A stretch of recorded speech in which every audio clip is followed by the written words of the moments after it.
ahir ihlasından dören dutarım. Gayrı hasret basan bu zek gönüller, ovazın yanlansa erer dutarım.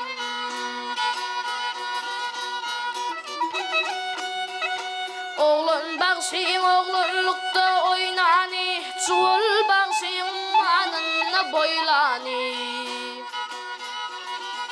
Şükür bağışın arnamız sip saylani, mallağın golunuz hayran tutarım.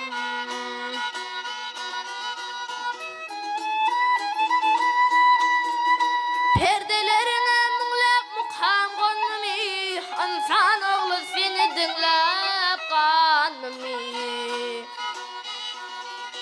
Yanlanan kara delin yanmı, gözü yaşlı bağrı gıryan tutarım.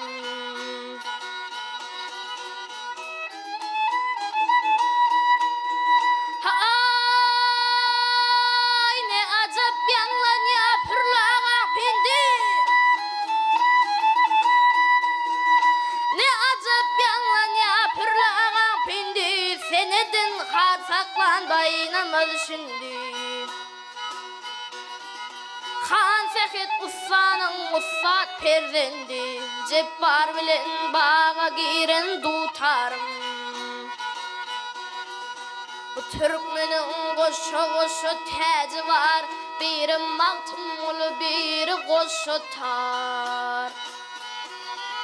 Şol goşa kudrata jahan xaridar, şöhratı jahana yayran tutarım. Şükür bağışın arnamız sip saylani, mallağın golunuz hayran tutarım.